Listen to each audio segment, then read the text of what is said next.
Welcome to my channel students.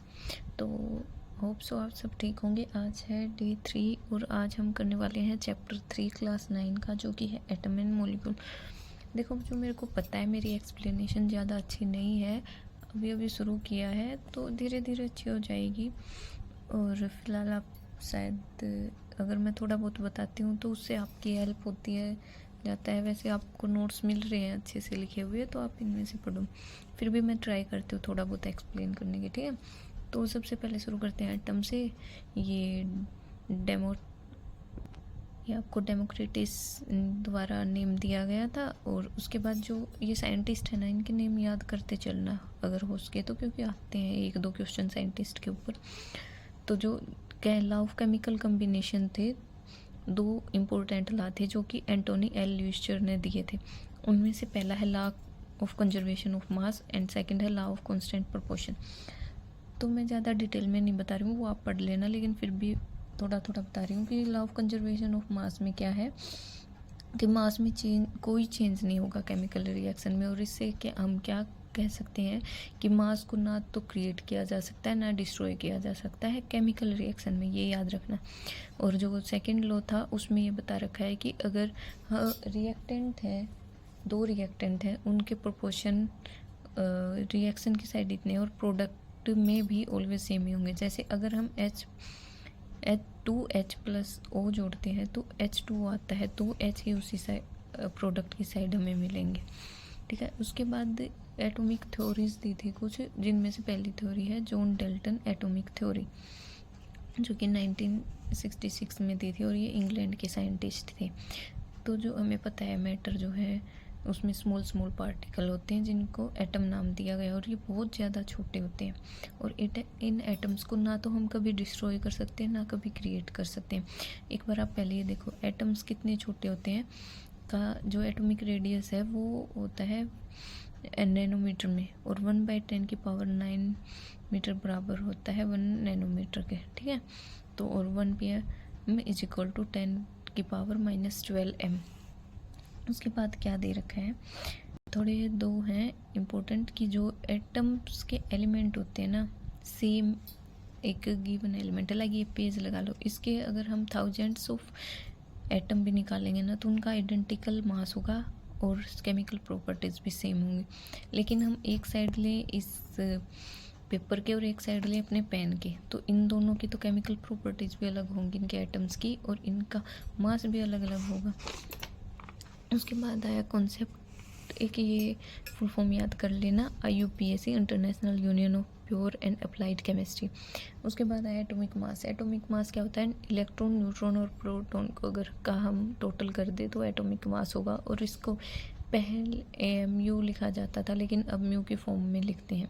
और इसको define कर सकते हैं 1/12 of mass of carbon is equal to 12 atom in ground state. आपको ना ये जो एक टेबल दे रखी है NCERT में, उसमें ये कुछ इनके एटॉमिक मास दे रखे हैं, आपको इनको ही याद करना है, इनमें से आपके क्वेश्चन बन जाएंगे, ठीक है। NCERT से बाहर नहीं आता है, बस आप NCERT अच्छे से कर लो। तो उसके बाद है मॉलिक्यूल ऑफ एलिमेंट क्या होता है, तो जो स्मॉलेस्ट पार्टिकल ऑफ एलिमेंट या कंपाउंड है जो कि अपना इंडिपेंडेंट एग्जिस्ट कर सकता है, उसको हम मॉलिक्यूल ऑफ एलिमेंट बोलते हैं। इसके 3 टाइप होते हैं, mono atomic, diatomic and polyatomic. Mono atomic जो सिर्फ एक एटम से बना हो, जैसे एर्गन हीलियम, ये सिर्फ एक एटम से बने हैं। डायटॉमिक में 2 मॉलिक्यूल से जो बनता है, 2 एटम से जो बनता है, जैसे O2 H2 N2। और पॉलीएटॉमिक में जो 2 से ज़्यादा एटम से बनता है, और इसमें 2 ही एग्जाम्पल हैं, फॉस्फोरस और सल्फर, P4 और एसिड। इनको याद रखना, इन पे क्वेश्चन आ सकता है। अब आया molecule of compound. Molecule of compound क्या हो जाएगा, डिफरेंट टाइप के एटम से। इनमें क्या है, अगर आर्गन है तो आर्गन है से एक ही है, O2 है H2 है N2 है, मतलब सेम एटम से बना है। इसमें डिफरेंट एटम से बनेगा, जैसे hydrogen plus oxygen H2O, ammonia बन गया NH3 नाइट्रोजन और हाइड्रोजन से, तो ऐसे बनेंगे, ठीक है। उसके बाद आते हैं आयंस। आयंस तो हमें पता ही है कि एक पॉजिटिव और नेगेटिव, पॉजिटिव को बोलते हैं कैटायन और नेगेटिव को बोलते हैं एनायन, ठीक है। और आयंस मेनली ना इलेक्ट्रिसिटी को पास करने में या हीट को पास करने में ज़्यादा हेल्प करते हैं। ठीक है, अब की बार आया है एक राइटिंग केमिकल फार्मूला। इससे ज़्यादा क्वेश्चन नहीं आते हैं, तो आप एक बार इसको बस देख लेना। ज़्यादा इससे मैंने ऐसे क्वेश्चन देखे नहीं हैं अब तक।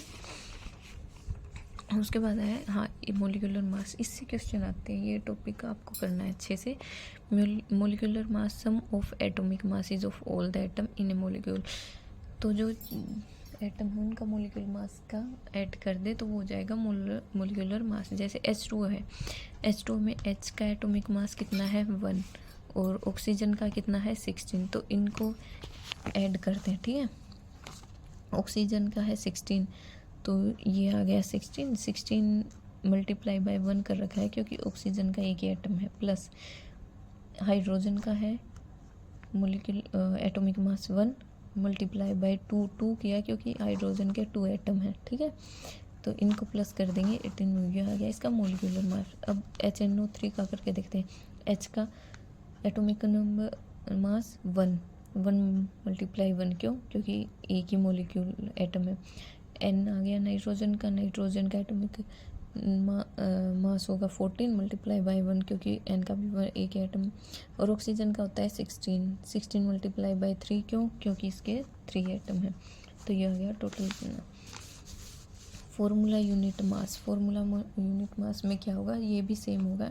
सम of atomic masses of all the compound in a formula unit of compound. NaCl दे दिया, Na का है 23, Cl का है 35.5, दोनों के एक एटम है तो इनको मल्टीप्लाई करके ऐड कर दिया।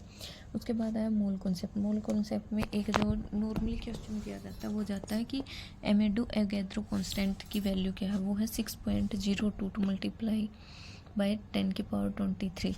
तो इसका ओवरऑल क्या है कि 1 mole of atom is equal to इसके 6.022 मल्टीप्लाई बाय 10⁻23 एटम। ठीक है, ये दे रखा है। उसके बाद मोलर मास निकालना दे रखा है कि कैसे निकालते हैं। ठीक है, तो जो मोलर मास है वो एटॉमिक मास के इक्वल ही होगा, बस उसमें ग्राम पर मोल आ जाएगा म्यू की जगह। लाइक एटॉमिक मास हाइड्रोजन का 1 म्यू तो मोलर मास हो जाएगा 1 ग्राम पर मोल।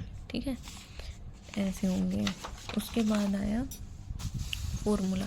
ये फॉर्मूला अच्छे से कर लेना, आपका एक क्वेश्चन आराम से निकल जाएगा क्योंकि हर साल एक क्वेश्चन तो आता ही आता है। कोई रेयर चांस होगा जब यहाँ से ना आए। तो नंबर ऑफ मोल निकालने हैं। नंबर ऑफ मोल 2 फॉर्मूले से निकाल सकते हैं, या तो given mass by molar mass या फिर given number of particle by Avogadro number. अगर इन दोनों फॉर्मूलों को हम कंबाइन करें तो ये दे रखे गिवन मास स्मॉल m से डिनोट करते हैं, मोलर मास कैपिटल M से, ये ऐसे। इनको इक्वल करेंगे तो इनमें से अगर कोई भी 3 चीज़ें दे रखी हैं तो एक हम निकाल सकते हैं, इसकी इधर मल्टीप्लाई हो जाएगी या इसकी इधर, ये फॉर्मूला आ जाएगा। परसेंटेज निकालनी हो अगर हम किसी भी एटम की किसी भी कंपाउंड में, तो mass of given element by mass of compound multiply by 100 जाएगा।